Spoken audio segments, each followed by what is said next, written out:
Hello friends, welcome back to my YouTube channel. Friends, अगर आप वाकई में इंग्लिश बोलना चाहते हैं, अगर आपको वाकई में इंग्लिश बोलने का जुनून है, शौक़ है, तो ये वीडियो बिल्कुल आपके लिए है। क्योंकि जैसा कि आपने थंबनेल पे देखा ही है फ्रेंड्स, इन चीज़ों के बिना आप इंग्लिश बोल ही नहीं सकते, क्योंकि इन चीज़ों का यूज़ बहुत ज़्यादा होता है। तो इन चीज़ों को जानने और प्रैक्टिस करने के लिए हमारे साथ बने रहिए और अंत तक बने रहिए। आइए वीडियो शुरू करते हैं। उससे पहले अगर आप चैनल पर नए हैं तो हमारा चैनल सब्सक्राइब करें। आइए हम बिना देरी किए वीडियो शुरू करते हैं। फर्स्ट फ्रेज है एंड व्हाट नॉट। इसका मीनिंग होता है और क्या नहीं। फ्रेंड्स, एंड व्हाट नॉट का मीनिंग हमें ऐसे नहीं समझ में आएगा। आइए हम इसको अब एग्जाम्पल से समझते हैं।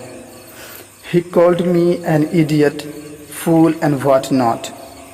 यानी उसने मुझे बेवकूफ़, मूर्ख और क्या क्या नहीं कहा। He called me an idiot, fool and what not। दूसरा एग्जाम्पल है I gave him books, toys, clothes and what not। यानी मैंने उसे किताबें, खिलौने, कपड़े और क्या क्या नहीं दिया। I gave him books, toys, clothes and what not. मैंने उसे किताबें, खिलौने और क्या क्या नहीं दिया। फ्रेंड्स, इसको हम ऐसे यूज़ कर सकते। दूसरा है एनी लॉन्गर। इसका मतलब होता है अब और नहीं। आइए हम इसको सेंटेंस में देखते हैं। I can't stand it any longer. I can't stand it any longer. इसका मीनिंग होता है मैं इसे अब और बर्दाश्त नहीं कर सकता। I can't stand it any longer। मैं इसे अब और बर्दाश्त नहीं कर सकता। हमारा दूसरा एग्जाम्पल है She does not work here any longer। She does not work here any longer। इसका मीनिंग होता है वो अब यहाँ काम नहीं करती है। वो अब यहाँ काम नहीं करती है। She does not work here any longer। Friends, any longer को आप इस तरह यूज़ करके प्रैक्टिस कर सकते हैं। इसके बाद हमारा फ्रेज है नेक्स्ट एडहियर टू। इसका मीनिंग होता है के मुताबिक चलना, का पालन करना। इसको आइए एग्जाम्पल से समझते हैं। They fail to adhere to our original agreement. इसका मतलब होता है वे लोग हमारे ओरिजिनल एग्रीमेंट के मुताबिक चलने से असमर्थ रहे या असमर्थ थे। They fail to adhere to our original agreement. दूसरा एग्जाम्पल है we live our lives adhering to the rules. हम लोग कानून का पालन करते हुए अपनी ज़िंदगी गुजारते हैं। We live our lives adhering to the rules. Friends, adhere to के मुताबिक चलना, का पालन करना। ऑल इन ऑल इसका मतलब होता है कुल मिलाकर, सब मिल करके। यानी कोई भी बात आप कहते हैं और आप कंक्लूजन के लिए बोलते हैं कुल मिलाकर, जैसे all in all I love you. कुल मिलाकर बात यह है कि मैं तुमसे प्यार करता हूँ। यानी बात बहुत अच्छी करते हैं कि आप बहुत खूबसूरत हो, आपके स्माइल, आपकी जुल्फ इतनी खूबसूरत हैं। कुल मिलाकर बात यह है कि मैं तुमसे प्यार करता हूँ। इसका मतलब होता है all in all I love you. यानी बातें बहुत सारी हैं, कुल मिलाकर के मैं तुमसे प्यार करता हूँ। दूसरा एग्जाम्पल है all in all I think you have done very well. इसका मतलब है कुल मिलाकर बात यह है कि मुझे लगता है कि आपने बहुत अच्छा किया है। All in all I think you have done very well. यानी आप बहुत पहले कोई काम करते होंगे और उसमें कोई बात चल रही होगी और इसमें ये बात आ गई है। As far as. फ्रेंड्स, इसका यूज़ बहुत ज़्यादा होता है। इसका मीनिंग होता है जहाँ तक। एग्जाम्पल है as far as possible I will help you. जहाँ तक मुमकिन होगा मैं तुम्हारी मदद करूँगा। As far as possible I will help you. As far as I remember this is the second time we have come to interview. इसका मतलब होता है जहाँ तक मुझे याद है ये दूसरी बार है कि हम इंटरव्यू के लिए आए हैं। As far as I remember, this is the second time we have come to interview। As far as बहुत ज़्यादा यूज़ होता है फ्रेंड्स, तो इसको बिल्कुल अच्छे से प्रैक्टिस कीजिएगा। यह है ऑल ओवर अगेन। इसका मतलब होता है एक बार फिर, दोबारा, फिर से। एग्जाम्पल है I will have to write it all over again. इसका मतलब है मुझे इसे फिर से लिखना पड़ेगा। I will have to write it all over again, मुझे इसे फिर से लिखना पड़ेगा। दूसरा एग्जाम्पल है please do it all over again. Please do it all over again, कृपया इसे फिर से कीजिए। Please do it all over again, कृपया इसे फिर से कीजिए। ऑल ओवर अगेन एक बार फिर, दोबारा, फिर से मतलब होता है फ्रेंड्स। तो ये फ्रेज है, याद कीजिए, प्रैक्टिस कीजिए।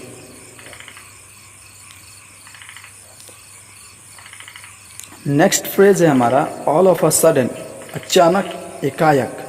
एग्जाम्पल है he got serious all of a sudden, वो अचानक सीरियस हो गया। He got serious all of a sudden. दूसरा example all of a sudden the light went out, अचानक लाइट चली गई या लाइट गुल हो गई। All of a sudden the light went out. तो ऑल ऑफ अ सडन का फ्रेंड्स इस तरह से यूज़ आप कर सकते हैं, ये भी बहुत ज़्यादा यूज़ होता है। नेक्स्ट फ्रेज है हमारा एट अ टाइम। इसका मतलब होता है एक बार में, एक समय पर। Do one thing at a time and do it well, एक समय में एक ही काम करो और अच्छे से करो। नेक्स्ट एग्जाम्पल है the lift can take 4 people only at a time, lift एक समय में सिर्फ 4 लोगों को ही ले जा सकती है। तो एट अ टाइम का फ्रेंड्स आप ऐसे यूज़ कर सकते हैं, प्रैक्टिस कर सकते हैं। एट अ टाइम का मतलब होता है एक बार में या एक समय पर। नेक्स्ट फ्रेज है एनीमोर, इसके बाद और ज़्यादा। She does not want to see my face anymore, वो मेरे चेहरा अब और ज़्यादा देखना नहीं चाहती।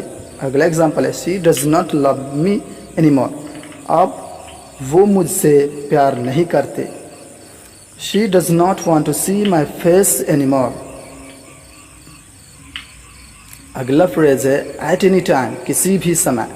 You can come to my office at any time, आप किसी भी समय मेरे ऑफिस आ सकते हैं। अगला एग्जाम्पल है accidents can happen anywhere and at any time, दुर्घटना कहीं भी और कभी भी हो सकता है। Accidents can happen anywhere and any time. अगला फ्रेज है अलोंग विथ, के साथ, साथ में। He came to my office along with some friends, वो कुछ दोस्तों के साथ मेरे ऑफिस में आया। अगला एग्जाम्पल है can you come along with me, क्या आप मेरे साथ आ सकते हैं। अलोंग विथ का इस तरह यूज़ आप कर सकते हैं। अलोंग विथ का मतलब होता है के साथ, साथ में, साथ आ सकते हैं। एंड सो फोर्थ, इत्यादि वगैरह के माना में है। They sell pens, pencils, papers and so forth, वे लोग कलम, पेंसिल, पेपर इत्यादि बेचते हैं। नेक्स्ट एग्जाम्पल है she teaches me maths, English, science and so forth, वो मुझे मैथ, इंग्लिश, साइंस इत्यादि पढ़ाती है। तो एंड सो फोर्थ को आप इत्यादि वगैरह के जगह पे आप यूज़ करके बना सकते हैं, बोल सकते हैं।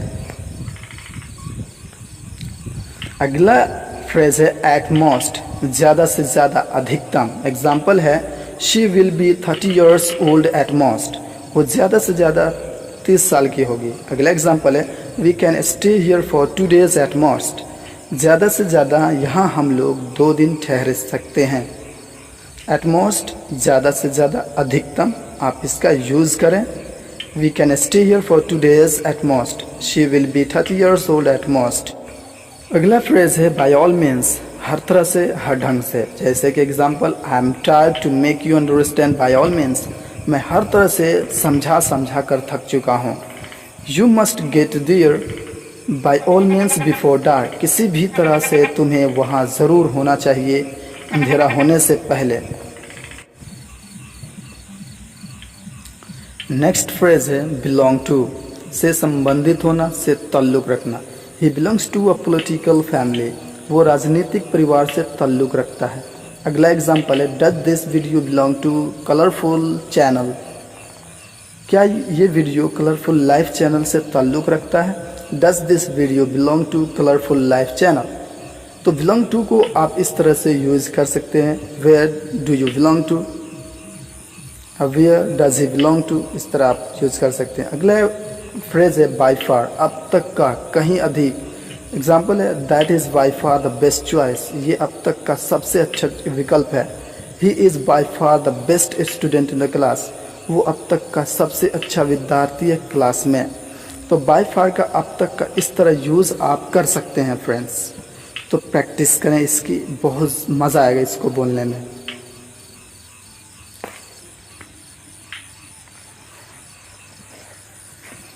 अगला एग्जाम्पल है अ कपल ऑफ, कुछ more than one but A small in number. She will be back home in a couple of weeks, वो 2 हफ्ते में घर वापस आ जाएगी।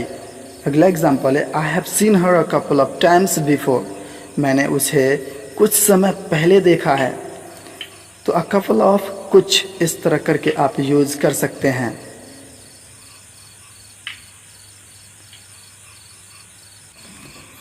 अगला फ्रेज है बाय द वे, इसका मतलब होता है वैसे, यानी एक टॉपिक से दूसरे टॉपिक पे हम ले जाने के लिए इसका यूज़ करते हैं। By the way how Sharma ji, वैसे शर्मा जी कैसे हैं। ये बात किसी और टॉपिक पे हो रही थी और आ गए हम किसी और टॉपिक पे, तो कट करने के लिए हम इसका यूज़ करते हैं। अगला एग्जाम्पल देखिए,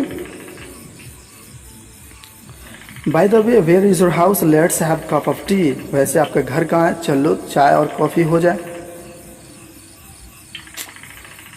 कॉप विथ, निभाना, सामना करना। I am unable to cope with this situation, मैं ये सिचुएशन का सामना करने में असमर्थ हूँ, नहीं मैं इस सिचुएशन को सामना करने में असमर्थ हूँ। अगला एग्जाम्पल है no one can cope with her in English, कोई भी उसकी इंग्लिश के सामना नहीं कर सकता, यानी उसको इंग्लिश में कोई भी सामना नहीं कर सकता। No one can cope with her in English. अगला फ्रेज है ड्यू टू, के कारण, की वजह से। He had to retire due to ill health, उन्हें अस्वस्थ हेल्थ के कारण रिटायर होना पड़ा। The accident was due to her negligence, accident उसकी लापरवाही की वजह से हुआ। The accident was due to her negligence, accident उसकी लापरवाही की वजह से हुआ। तो ड्यू टू, के कारण, की वजह से आप इस तरह प्रैक्टिस कर सकते हैं।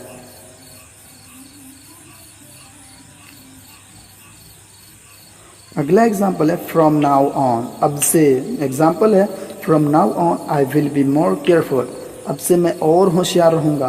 अगला एग्जाम्पल है from now I will expect nothing from you, अब से मैं तुमसे कोई उम्मीद नहीं रखूँगा। From now on I will expect nothing from you, from now I will be more careful.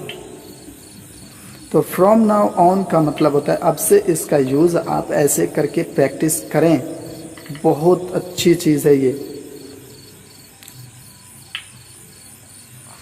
अगला फ्रेज है फिगर आउट, इसका मतलब होता है हिसाब लगाना, समझना। एग्जाम्पल है we must figure out how to solve the problem, हमें समझना चाहिए कि समस्या का समाधान कैसे करें।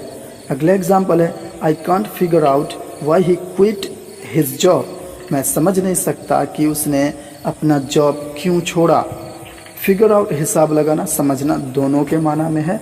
आप किसी भी तरह इसका यूज़ कर सकते हैं, जैसा कि एग्जाम्पल है। अगला फ्रेज है इवन इफ़, भले ही के होने पर भी। एग्जाम्पल है try your best even if you could not get success, अपनी पूरी कोशिश करो भले ही कामयाब न हो सको। We will go even if it rains, हम जाएंगे ही भले ही बारिश ही क्यों ना हो। Try your best even if you could not get success, अपनी पूरी कोशिश करो भले ही कामयाब न हो सको। एवर सिंस, जब से तब से। I know him ever since I was a child, मैं तब से उसे जानता हूँ जब मैं बच्चा था, यानी बच्चा था उसी समय से वो उसे जानता है। She has been depressed ever since she got divorced, वो तब से उदास है या मायूस है या डिप्रेशन में चली गई है जब से उसका तलाक हुआ है। She has been depressed ever since she got divorced. अगला एग्जाम्पल है, भले फ्रेज है गेट रीड ऑफ, से छुटकारा पाना, से पीछा छुड़ाना। एग्जाम्पल है we should get rid of this problem, हमें इस परेशानी से छुटकारा पाना चाहिए। We should get rid of this problem. अगला example you should get rid of your bad friends, तुम्हें अपने बुरे दोस्तों से छुटकारा पा लेना चाहिए। You should get rid of your bad friends. Get rid of से छुटकारा पाना, से पीछा छुड़ाना। अगला फ्रेज है फॉर श्योर पक्का निश्चित रूप से। एग्जाम्पल है no one knows for sure what happened, निश्चित रूप से किसी को मालूम नहीं है कि क्या हुआ। No one knows for sure what happened. अगला एग्जाम्पल है he wasn't using drugs that's for sure, ये तो पक्का है कि वो ड्रग इस्तेमाल नहीं कर रहा था। ही wasn't using drugs that's for sure. तो फॉर श्योर पक्का निश्चित रूप से यूज कर सकते हैं इसे। अगला एक फ्रेज है नथिंग बट, सिर्फ केवल और कुछ नहीं। एग्जाम्पल है he is nothing but a liar and a fraud, वो झूठा और धोखेबाज के अलावा और कुछ नहीं है। नथिंग बट सिर्फ केवल और कुछ नहीं। He is nothing but a liar and a fraud. अगला एग्जाम्पल है I want nothing but the best way for my career, मैं अपने करियर के लिए सबसे अच्छा रास्ते के सिवा कुछ नहीं चाहता। फ्रेंड्स अगर वीडियो पसंद आया हो तो चैनल सब्सक्राइब करें। Thank you so much.